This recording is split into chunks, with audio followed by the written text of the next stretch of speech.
வணக்கம். தலைப்புச் செய்திகள்.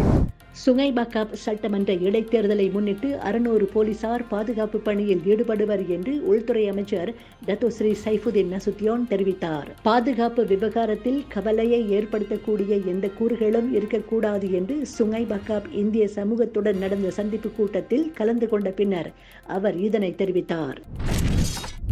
போக்குவரத்து சேவை விலையை உயர்த்திய 3 போக்குவரத்து நிறுவனங்கள் மீது அடுத்த வாரம் நீதிமன்றத்தில் குற்றச்சாட்டப்படும் என்று மலாக்கா மாநில உள்நாட்டு வாணிக வாழ்க்கை செலவின அமைச்சின் இயக்குனர் நொரேனா ஜஃபார் தெரிவித்தார். கடந்த ஜூன் 6ஆம் தேதி முதல் ஆப்ஸ்கிசான் 2.0 சோதனைகள் பரவலாக மேற்கொள்ளப்பட்ட போது போக்குவரத்து சேவைக்கான கட்டணத்தை உயர்த்தியதற்கான காரணத்தை கூற அந்த 3 நிறுவனங்களும் தவறிவிட்டன என்றும் அவர் தெரிவித்தார்.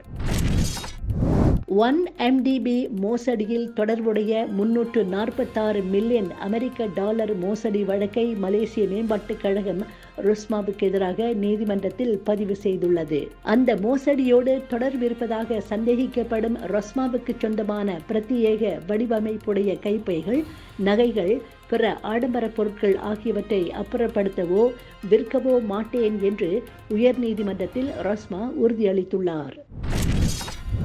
நாட்டில் அமலுக்கு வந்துள்ள இலக்கிடப்பட்ட டீசல் மானியத்தை காரணம் காட்டி பொருட்களின் விலையை யாரும் உயர்த்தக்கூடாது என்று மைதீன் நிர்வாக இயக்குனர் டாக்டர் அமீர் அலி மைதீன் தெரிவித்துள்ளார். லாஜிஸ்டிக் துறையில் உள்ளவர்களுக்கு இன்னமும் டீசல் உதவித்தொகை அரசாங்கத்தால் வழங்கப்படுகின்றது. எனவே பொருட்களின் விலை உயர்த்தப்படுவதில் எந்த அர்த்தமும் இல்லை என்று அவர் சுட்டிக்காட்டினார்.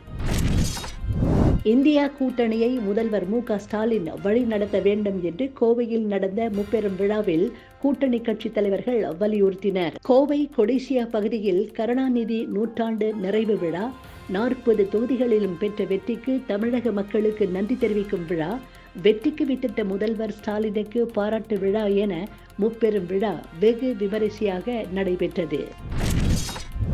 உத்தரகாண்ட் மாநிலம் ருத்ரபிரயாக் மாவட்டத்தில் உள்ள ரிஷிகேஷ் பத்ரிநாத் நெடுஞ்சாலையில் வேன் ஒன்று பள்ளத்தில் கவிழ்ந்ததில் 14 பேர் உயிர் இழந்தனர், 12 பேர் காயமடைந்தனர். டெல்லியில் இருந்து ஒரு டெம்போ வேனில் சுற்றுலா பயணிகள் 26 பேர் உத்தரகாண்டுக்கு கடந்த வெள்ளிக்கிழமை இரவு புறப்பட்டனர். ஹஜ்ஜுக்கு சென்றுள்ள புனித பயணிகள் அனைவரும் இறை வழிபாட்டில் ஈடுபட்டு வருகின்றனர். உலகம் முழுவதிலும் இருந்து மொத்தம் 1.8 மில்லியன் முஸ்லிம்கள் இந்த ஆண்டு ஹஜ் யாத்திரையை நிறைவேற்றி வருகின்றனர் என்று சவுதி அரேபியாவின் புள்ளி விவரங்களுக்கான பொது ஆணையம் கூறியுள்ளது. நேற்று அரஃபா பெருவெளியில் வெள்ளை உடை தரித்த லட்சக்கணக்கான ஹாஜிகள் உள்ளம் உருக பிரார்த்தித்தனர். குறிப்பாக உலக அமைதிக்கும் பாலஸ்தீன பிரச்சினைக்கு தீர்வு பிறக்கவும் அவர்கள் பிரார்த்தித்தனர். இன்று வியட்நாமின் ஹோச்சிமின் சிட்டி பள்ளிவாசலில் ஹஜ் பெருநாள் கொண்டாடப்பட்டது. தியாக பெருநாள் வியட்நாம் முழுவதிலும் உள்ள எல்லா பள்ளிவாசல்களிலும் ஈதுல் அதஹா சிறப்பு தொழுகை நடைபெற்றது.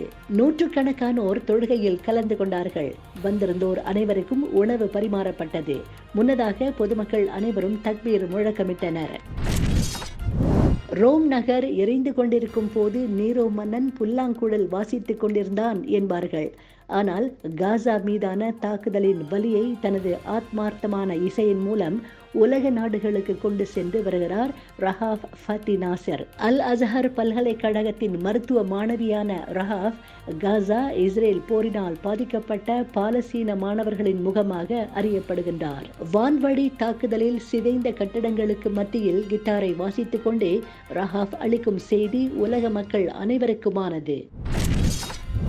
நடிகர் மம்முட்டி நடிப்பில் இறுதியாக வெளியான டர்போ திரைப்படம் கலவையான விமர்சனங்களை பெற்றாலும் ரூபாய் 80 கோடி வரை வசூலித்தது. இதற்கிடையே நடிகர் மம்முட்டி இயக்குனர் கௌதம் வாசுதேவ் மேனனுடன் இணைந்து புதிய படத்தில் நடிக்க உள்ளதாக தகவல் வெளியாகி உள்ளது. இதில் நடிகை சமந்தா நடிக்க உள்ளார். இப்படம் காதலும் ஆக்ஷனும் கலந்த கதையாக இருக்கும் என்றும் மம்முட்டி காவல்துறை அதிகாரியாக நடிக்க இருப்பதாகவும் புதிய தகவல் வெளியாகி உள்ளது. FA கிண்ண கால்பந்து போட்டியின் கால் இறுதி ஆட்டத்திற்கு JDT அணியினர் முன்னேறி உள்ளனர். சுல்தான் இப்ராஹிம் அரங்கில் நடைபெற்ற சுற்று 16 ஆட்டத்தில் JDT அணியினர் கிளாந்தான் யுனைடெட் அணியை சந்தித்து விளையாடினர். இதில் அபார ஆட்டத்தை வெளிப்படுத்திய JDT அணியினர் 4-0 என்ற கோல் கணக்கில் கிளாந்தான் யுனைடெட் அணியை வீழ்த்தி வெற்றி பெற்றனர். யூரோ கிண்ண கால்பந்து போட்டியில் இத்தாலி, ஸ்பெயின் ஆகிய அணிகள் வெற்றி பெற்றன. சிறப்பான ஆட்டத்தை வெளிப்படுத்திய இத்தாலி அணியினர் 2-1 என்ற கோல் கணக்கில் அல்பேனியா அணியை வீழ்த்தி வெற்றி பெற்றனர். மற்றொரு ஆட்டத்தில் ஸ்பெயின் அணியினர் 3-0 என்ற கோல் கணக்கில் குரோஷியா அணியை வீழ்த்தி வெற்றி பெற்றனர். இதுபோன்ற மேலும் செய்திகளுக்கு நம்பிக்கை இணையதளத்தை பாருங்கள். நன்றி, வணக்கம்.